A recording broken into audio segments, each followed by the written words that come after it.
Monsieur le Président. La répartition des 3 rapports du volet marché du 4e paquet ferroviaire est très éloquente. Un rapport pour la gauche moralisatrice, un rapport pour la droite de l'argent et un rapport pour l'extrême gauche idéologue. Et tous, vous faites mine de vous opposer politiquement, encensés d'une même voix, ces directives qui ne devraient pas s'appeler paquet ferroviaire, mais démantèlement ferroviaire. Car c'est bien de cela dont il s'agit, de démantèlement toujours plus avancé du secteur ferroviaire pour l'offrir aux puissances financières au prétexte de la libre concurrence. Élites européistes assumées ou naïfs, utiles du système mondialiste, vous faites mine de lutter contre le réchauffement climatique, mais encouragez les trajets internationaux, alors qu'il serait peut-être plus profitable de promouvoir la proximité ou encore le local. Quand il est avancé que la concurrence a permis au fret ferroviaire de progresser, moi, ce que je constate dans mon pays, la France, c'est un effondrement du fret ferroviaire de 20% en 5 ans. D'aucuns se satisferont de l'insertion dans le règlement concurrence de l'obligation faite aux entreprises de se conformer aux législations sociales et aux conventions collectives. Mais encore heureux que les entreprises doivent respecter la loi.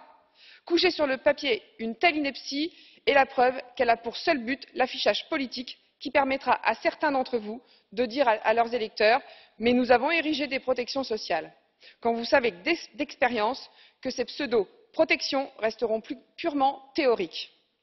La multiplication des prestataires sera en elle-même source de multiplication de fraude et de dumping social, surtout en ce qui concerne les trajets internationaux. Ne vous étonnez pas que, année après année, trahison après renoncement, ceux que vous qualifiez de populistes se font de plus en plus nombreux. Ce sont les politiques que vous menez aveuglément en suivant le dogme de la concurrence appliquée aux services publics qui dégoûtent les citoyens qui, eux, en payent le prix fort.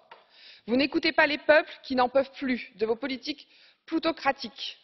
Vous l'aurez compris, les députés de la délégation française du groupe ENL voteront contre cette réforme politiquement hypocrite et socialement désastreuse qui aboutira à l'abandon de régions entières déjà déclassées au seul profit des métropoles mondialisées.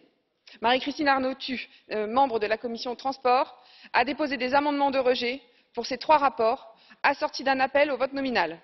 Nous verrons et ferons savoir ce que voteront ceux qui se prétendent encore attachés au bien-être social de nos concitoyens et au développement de nos régions.